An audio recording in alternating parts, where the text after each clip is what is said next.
వంగినప్పుడల్లా ఏమంటాడు చెప్పండి? ఆదామా అంటాడు. లేచినప్పుడల్లా ఆదామా అంటాడు.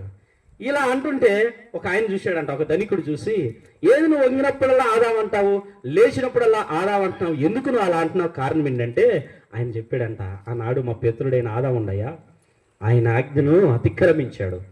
అతిక్రమించబట్టే మేము ఈరోజు ఈ విధంగా కష్టపడి పని చేయాల్సి వస్తుంది అని చెప్పేసి అంటే వెంటనే అన్నాడంట, అట్లయితే నువ్వు అలా పని చేయమాక, రేపు నుంచి నేను చెప్పినట్టు నువ్వు చెయ్యి.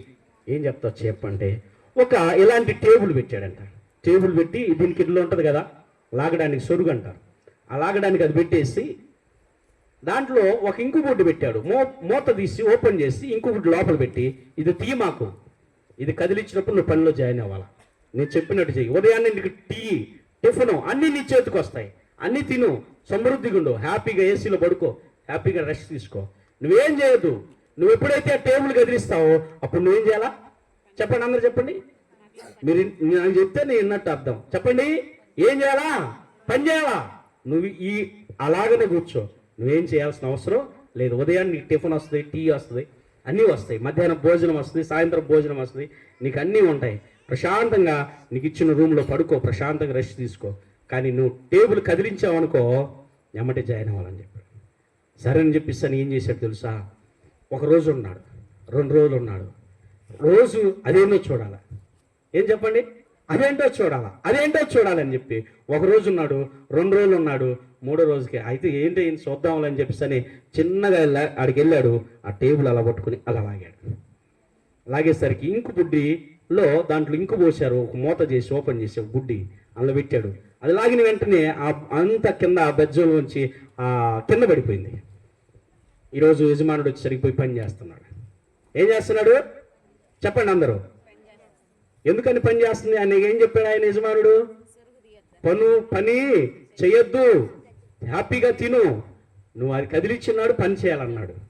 ఇప్పుడు ఏం చేశాడు? అది ఆయన కదిలిచ్చాడు. అవునా? ఎప్పుడైతే కదిలిచ్చాడో అప్పుడు వెంటనే అక్కడ పనిలోకి జాయిన్ అయ్యాడు. అంటే ఇప్పుడు ఆజ్ఞను ఏం చేశాడు? అతిక్రమించాడు. ఈరోజు మానవుడు కూడా దేవుని ఆజ్ఞను అతిక్రమిస్తా ఉన్నాడు. దేవుడు ఆజ్ఞలను నెరవేర్చమన్నాడు. నిన్ను వాళ్ళని పొరుగు వారిని ప్రేమించమన్నాడు. ఆయన ఆ సమస్యను కూడా ఆయన ప్రేమై ఉన్నాడు, ప్రేమమూర్తి. ఆయన ప్రాణం పెట్టినవాడు, ఆయన రక్తం కార్చినవాడు, ఆయన మన కొరకు ఆయన సిలువలో వ్రేలాడి తీయబడ్డాడు. చేతిలో చీలులో ప్రక్కలో బల్లెము, ఎవరు పడని శ్రమలు మన కోసం పడాడు. ఎవరి కోసం అంటే నా కోసం ఏడవకండి, మీకోసం, మీ పిల్లల కోసం ఏడవండి అని చెప్తాం. ఈరోజు మన జీవితంలో కూడా మనము మన కోసం పడిన ప్రయాసమును ఆయన వృధా అయిపోతుంది. ఈరోజు మన జీవితంలో మనం ఏది విత్తుతున్నాం, ఏ పంటను మనం వేస్తున్నాం? అవునా? టీవీ రిమోట్ ఎవరి చేతులు ఉంటుంది? మనం ఏది పెడతాం అదే వస్తుంది. మనం పెట్టండి ఏది కూడా రాదు. మరి మన చేతిలో ఉంది కాబట్టి మనం ఏం చేస్తాం? హల్లెలూయా చెప్పండి ఒకసారి. అవునా? మన చేతిలో ఉంది. దేవుడు మనకిచ్చిన దాన్ని మనం ఎలా ఉపయోగించుకుంటున్నాం? మనం వేసిన విత్తనమే అది ఫలిస్తూ ఉంది. మంచి వేస్తే మంచి అనే విత్తనం పండుతుంది. ఏదైతే వేస్తామో ఆ విత్తనం పడుతుంది. అయితే గమనించినట్లయితే మనం ఏం చేస్తున్నాం, దేవుని కొరకు ఎలా జీవిస్తా ఉన్నాం? చదవండి 2వ కొరింథీయులకు రాసిన పత్రికలో అపోస్తలుడైన పౌలు వారు అంటున్నాడు, 9వ అధ్యాయం 6వ వచనం. పరిశుద్ధ గ్రంథంలో కొరింథీయులకు రాసిన పత్రిక 2వ కొరింథీ 9:6.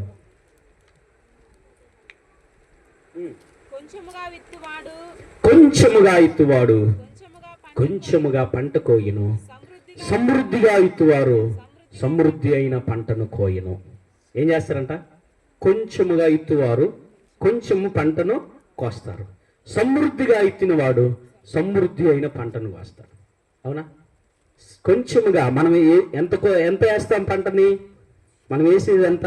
మామూలుగా ఒక పొలం వేసినప్పుడు ఎన్ని కేజీలు విత్తనాలు వేస్తామమ్మా? సపోజ్గా 2 ఎకరాల్లో మీరు చెప్పండి, మీకు తెలుసు కదా, ఎన్ని కేజీలు విత్తనాలు వేస్తాం? కంది అనుకుందాం. ఎన్ని వేస్తావు 2 ఎకరాలకి? చెప్పండి త్వరగా. నా మాట అర్థమవుతుందిగా? మరి చెప్తారా? చెప్పండి. 2 ఎకరాలకి ఎన్ని కేజీలు వేస్తాం కందులు? సరే 4 కేజీలు అనుకుందాం. మనం కోయబోలేకి పంట ఎన్ని కేజీలు వస్తాయి? ఎన్ని వస్తున్నాయి? పంట ఎన్ని బస్తాలు వస్తున్నాయి? ఎన్ని బస్తాలు వస్తాయి? కనీసం 20 పైనే వస్తాయి. అవునా? సమృద్ధిగా ఇచ్చాడు. మరి ఇచ్చినప్పుడు మనం దేవునికి మనం ఏం చేస్తున్నాం? అవునా? ఇచ్చిన తర్వాత సంతోషిస్తున్నాం. అవునా? వాస్తవం చెప్తుంది, మనము దేవునికి మనకిచ్చినప్పుడు మనం దాంట్లో నుంచి దేవునికి మనము సమృద్ధిగా మొదటిగా ఇవ్వాలి. మొదటిగా చదవండి, మీకా గ్రంథంలో అంటారు, వాక్యంలో, మీకా గ్రంథంలో చదవండి ఆ వాక్యము. దేవుడు నాకు ఆ వాక్యాన్ని ప్రేరేపణ చేస్తూ ఉన్నాడు. చదవండి. మనం ఏమీ దొంగిలామో దేవుని యొద్ద. మలాకీలో అనుకుంటాను,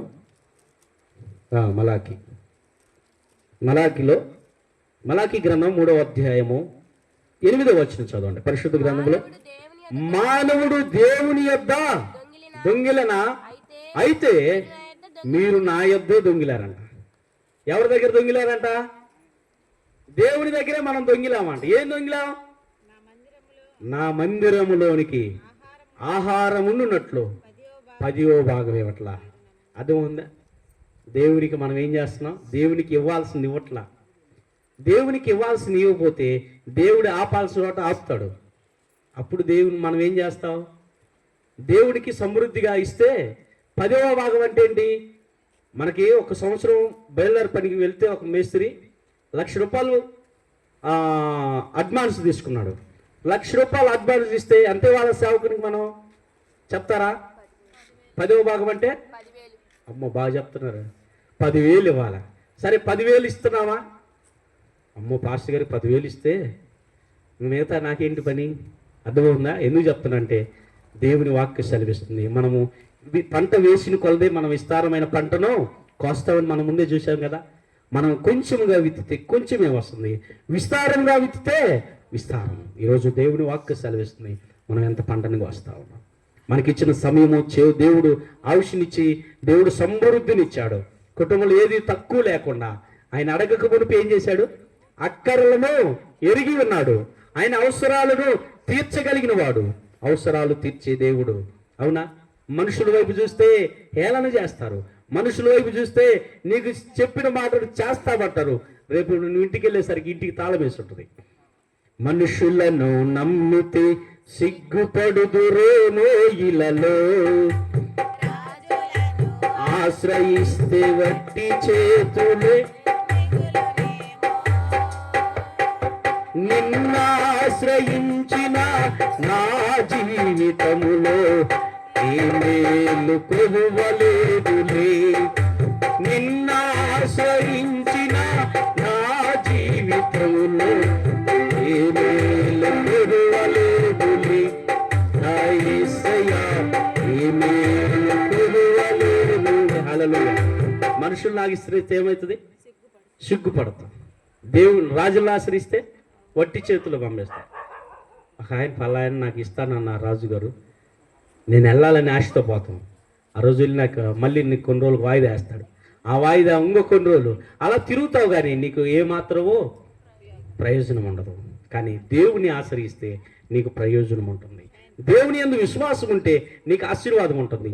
దేవుని యందు నమ్మకం కలిగి ఉంటే దేవుడు నీకు ఇవ్వాల్సింది ఆయన నీ ముందు తీసుకొచ్చి పెడతాడు. అర్థమైందా? మన ముందుకి రావాలంటే దేవునికి మనం అలా ఇచ్చేవాళ్ళం, అలా ఉండకూడదు. ఎలా ఇచ్చేవారు ఉంటే అప్పుడు దేవుడు నిన్ను సమృద్ధిగా నమ్మిగా చపలు కొడదావా? మనము దేవునికి, దేవుడే మనల్ని ఇచ్చేవాడిగా చేస్తాడు, కానీ చెయ్యి జాపేవాడికి ఎప్పుడు కూడా చేసే దేవుడు మన దేవుడు కాదు. మన నమ్మిన వాడు, నీలో నాలో ఉన్నవాడు లోకంలో ఉన్నవాడి కంటే గొప్పవాడు. ఈ లోకంలో శరీరాశ, నేత్రాశ, జీవపు డమ్మం ఇవన్నీ వేస్ట్. నీలో నాలో ఉన్నవాడు లోకంలో ఉన్నవాని కంటే గొప్పవాడు. ఎంతోమంది భక్తులు గొప్ప ఆశీర్వాదం పొందుకున్నారు. ఆయన ఎందుకు విశ్వాసం ఇచ్చిన వారు ఎవరు కూడా ఏం చేయలేదు? ఆశీర్వదించబడక ఉండలేదు. ఆయన ఎందుకు చిన్న విశ్వాసం ఉన్నా కానీ దేవుడు గొప్పగా ఆశీర్వదించాడు. చిన్న నమ్మకం కలిగి ఉన్నా, ఎంత విశ్వాసం కావాలంట? ఆవగింజ అంత విశ్వాసం ఉంటే కొండనెత్తి సముద్రం. అవునా? మన విశ్వాసంతో దేవుని ఎందుకు విశ్వాసం ఇస్తున్నావా? దేవుని ఎందుకు నమ్మకం ఉంచి ఉంటున్నావా? ఈరోజు నిజంగా దేవుడు కార్యం జరిగిస్తాడు. దేవుని యందు నమ్మకం ఉంచాడు. ఒక అనాక సమయంలో పెద్దామ ఉందంట. పెద్దామ ఏం చేసిందంట? ప్రార్థన చేస్తూ ఉందంట. వాళ్ళ మనవుడికి గుండెకి బెజ్జం పడింది. హల్లెలూయా చెప్పండి ఒకసారి. మనవుడికి ఎలా ఉంది? గుండెకి బెజ్జం పడింది. పిల్లోడికి హాస్పిటల్కి తీసుకుని వెళ్తే, అమ్మ మీ వాడికి ఆపరేషన్ చేయాలంటే కనీసం 10 లక్షల పైన అవుతాయి. అవునా? ఇంత ఖర్చు పెట్టుకోవాలని నువ్వు ఎలా పెట్టగలవు? నువ్వు ఎలా చేయగలవు? అని చెప్పి అడిగితే ఆయన అన్నాడంట, మా వల్ల కాదయ్యా, మేమంత ఖర్చు పెట్టుకోలేము అని చెప్పేసి అంటే ఇంటికి తీసుకుని వెళ్ళింది, మనవన్న అక్కడ వేసింది, ప్రార్థన చేసింది. మరి ఇక్కడ ఆపరేషన్ చేయాలంటే ఎక్కడ తీసుకెళ్ళాలి ఈ బిడ్డని? బొమ్మాయి తీసుకుపోవాలి. ఎక్కడికి? ఏ ఊరు చెప్పండి అందరూ? నాకు వినపట్లేమ్మా. ఓకే, చాలా గుడ్. అవునా, బొమ్మాయి తీసుకెళ్ళాలంటే ఏం ప్రార్థన చేస్తుంది? ఏం చేస్తుంది? మోకరించి ప్రార్థన చేస్తూ ఉంది. ప్రభువా, ఈ బిడ్డని రక్షించుకోవాలంటే నీవే ప్రభువా, ఈ బిడ్డని కాపాడాలంటే నీవే ప్రభువా, ఈ బిడ్డని రక్షించుకో అయా. ఇంత దూరం వెళ్ళాలంటే మా పని కాదు, ఇంత దూరం వెళ్ళాలంటే నేనేం చేయాలి? ఏం చేయాలి ప్రభువా? నా వల్ల కాదు, నా చేతిలో పని ఏమీ లేదు, నేనేమి చేయలేనని ప్రార్థన చేస్తూ ఉంటే, కొన్ని రోజులు ప్రార్థన చేస్తూ ఉంటే ఆ బొమ్మాయి డాక్టర్ని ఇక్కడికి రప్పించు ప్రభు అని ప్రార్థన చేస్తాం. ఏమని ప్రార్థన చేస్తున్నామా చెప్పండి అందరూ? బొమ్మాయి డాక్టర్ ఎక్కడికి రావాలి? ఆమె ఇంటికి రావాలంట. బొమ్మాయి డాక్టర్ ఆమె ఇంటికి రావాలంటే జరిగేదనా? జరుగుతుందా? జరగదా? జరుగుతుంది వాళ్ళు చేతులు ఎత్తండి. జరగదన్న వాళ్ళు చేతులు ఎత్తండి. అంటే ఏనికి పోతే మీరు ఏమి అర్థం కాలేదు నా మాటలో. చెప్పండి అందరూ, జరుగుతుందా జరగదా? చేతులు ఎత్తండి. జరిగేద్దన్న వాళ్ళు చేతులు ఎత్తండి. అమ్మ నాకు తలనొప్పి పడుతుంది మీరు చెప్పలేకపోతున్నా. జరిగిద్ది అన్నవారు చేతులు ఎత్తండి. ఒక్కసారి మళ్ళీ ఇంకా రెండోసారి ఎత్తకూడదు. ఓకే, మీరు ఇంత ఎత్తితే ఇంకా డౌట్గా ఉన్నట్టు పైకి ఎత్తండి. Okay, good. జరగదన్న వాళ్ళు చేతులు ఎత్తండి. అంటే జరిగిద్దా? Okay, good. మీరు అందరూ విశ్వాసం ఇచ్చారు కాబట్టి మీ విశ్వాసం మిమ్మల్ని రక్షించును. హల్లెలూయా. నిజంగా ప్రార్థన చేస్తున్నారు. బొమ్మాయి డాక్టర్కి ఒక సమయంలో ఒక చోటకి వెళ్ళాల్సి వచ్చింది. ఎక్కడికి? ఇంకొక చోటకి సువార్త డాక్టర్ని వేరే వాళ్ళని కలిసి వెళ్ళడానికి క్యాంపుకి వెళ్ళాల్సి వచ్చింది. ఆయన హెలికాప్టర్లో వెళ్తా ఉన్నాడు. కొంత దూరం పోయేసరికి మంచి తుఫాను, గాలి, వాన అలా భయంకరంగా వస్తూ ఉంది. అలా వస్తున్న సమయంలో ఈ హెలికాప్టర్ పోవడానికి కూడా దారి కూడా కనిపించక కొంత దూరం అయిపోయినాక ఖాళీ ప్లేస్లో అక్కడ ఆగిపోయింది బండి. వెంటనే ఆయన దిగాడు, ఒక కారు తీసుకున్నాడు, ప్రయాణమై వెళ్తా ఉన్నాడు. ఇలాగనే పోతున్నప్పుడు దారి కూడా కనిపించట్లా, వర్షం బాగా ఫుల్గా పడుతుంది. వెళ్తా వెళ్తా వెళ్తా వెళ్తా కొంత దూరం పోయేసరికి ఒక పూరిపాక ఉంది. పూరిపాక కాడికి వెళ్ళేకి ఈ కారు దారి కనిపించక కారు ఆ పూరిపాక దగ్గర ఆపాడు, లోపలికి వెళ్ళాడు. ఎవరైనా? అందరు చెప్పండి, ఎవరైనా? బొంబాయి డాక్టర్. లోపలికి వెళ్ళేసరికి ఒక ముసలాం ఉంది ఆ ఇంట్లో, పూరిపాకలో. ఆ ముసలాం వెళ్ళి చూసి, అయ్యా ఎవరు అయ్యా నువ్వు మా ఇంటికి దేవుడిలాగా వచ్చినావు అని చెప్పేసి ఆయన పిలుచుకొని ఒక పొడి కండం ఇచ్చి తలదుడుచుకోయా, అయ్యా తలదుడుచుకోయా, దేవుడు నన్ను పంపించి నిన్ను పంపించాడు, దేవుడు పంపించాడు అంటుంది. ఆమె డాక్టర్ అని తెలియదు, కానీ దేవుడిలాగా వచ్చావని ఆమె అలా అంటుంది. ఆమె మనస్తత్వం అలా ఉంటుంది. అలా మాట్లాడిన తరువాత కూర్చుంది. అయ్యా నేను కొంచెంసేపు మాట్లాడి వస్తాయి నా దేవునితో అని చెప్పి లోపలికి వెళ్ళి ప్రార్థన చేస్తుంది. ఏమంటుంది? అయ్యా బొంబాయి డాక్టర్ రావాలి. అయ్యా చెప్పండి అందరూ. అయ్యా అన్నప్పుడు అందరూ చెప్పండి, అందరూ చెప్పండి అమ్మా. అయ్యా అంటే ఏమనాలి? అయ్యా అయ్యా అయ్యా అయ్యా అనేది బొంబాయి డాక్టర్ రావాలి. బొంబాయి డాక్టర్ రావాలని ప్రార్థన చేస్తూ ఉంది. ఈలోపు బొంబాయి డాక్టర్ వచ్చే ఉన్నాడు అక్కడ. అవునా, వచ్చే కూర్చున్నాడు అక్కడ బొంబాయి డాక్టర్. ఏం చేస్తుంది? ఏది బొంబాయి డాక్టర్ అంటుంది, ఈయనెవరు అని చెప్పి సరే ఆలోచిస్తున్నాయి. ఆయనకి అర్థమైంది. వెంటనే ప్రార్థన చేసి కాసేపు వచ్చినాక, ఏందమ్మా నీ సమస్య ఏంది, ఏంది నువ్వు అని చెప్పేసి ఆ డాక్టర్ గారు అడిగితే, అయ్యా మా మనవడికి బాగలేదు, గుండెకి బెజ్జం పడినది, ఆపరేషన్ చేయాలంటే బొంబాయి డాక్టర్ కావాలంట, ఆ డాక్టర్ గాడికి తీసుకెళ్ళమన్నారు. ఆకి వెళ్ళాలో నాకు తెలీదు, ఏం చేయాలో నాకు తెలీదు, అంత డబ్బులు ఎంత ఖర్చు అవుతుందో నాకు తెలీదు, అందుకని నాకు ఆయన ఉన్నాడు, ఆయన నా తండ్రికి చెప్పుకుంటున్నాను అని చెప్పారంట. అవునా, నీ తండ్రితో నువ్వు మాట్లాడిన ఎప్పుడు దాకా అని చెప్పేసి ఆ వర్షం తగ్గిన తర్వాత, అమ్మా నువ్వు మనవన్ని నువ్వు తీసుకుని నా కారులో రా, తీసుకెళ్తా నిన్ను, ఆ బొమ్మాయి డాక్టర్ కాడికి తీసుకెళ్తా రామన్నాడు. తీసుకుని వెళ్ళి ఆయన ఉన్న దగ్గర ఆ డాక్టర్కి ఆయనే కదా బొంబాయి డాక్టర్, తీసుకుని వెళ్ళి హాస్పిటల్లో జాయిన్ చేసి అంత అయిపోయిన తర్వాత ఈ హాస్పిటల్లో చూస్తేనే బాగా 3-4 స్టేర్లు ఉంది, బాగా అంత మంచిగా బాగా చక్కగా ఉంది. హాస్పిటల్లో తీసుకుని అమ్మాయికి బాబుకి ఆపరేషన్ చేశారు. అయిపోయింది.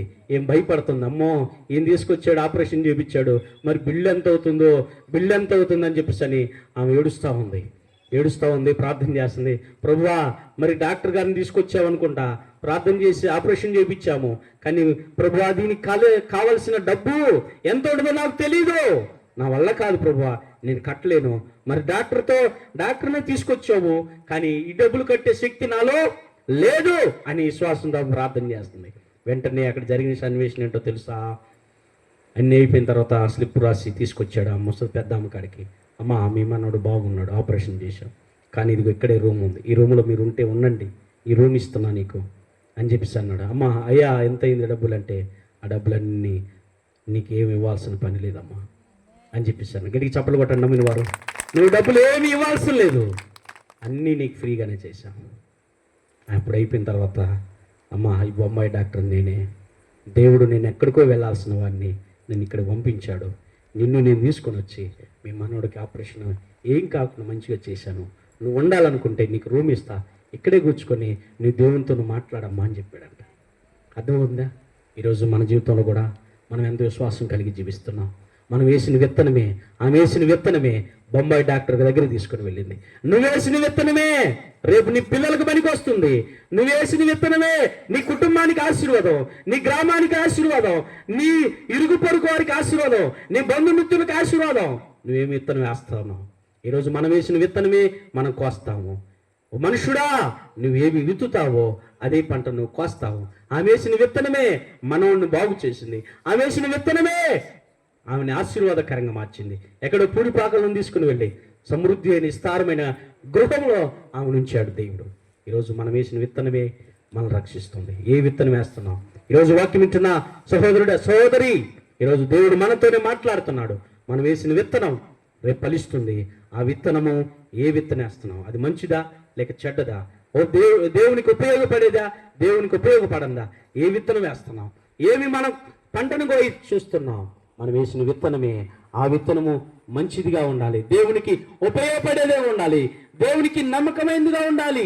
ఆయన ఇందు విశ్వాసం ఉంచాలి. ఆమె విశ్వాసం ఉంచి దేవునితో మాట్లాడినప్పుడు బొమ్మాయి తీసుకువెళ్ళింది. ఈరోజు మనం ఎంత విశ్వాసం కలిగి ఉన్నాం? చిన్న ఆవగింజంత విశ్వాసం ఉంటే ఏంటంట?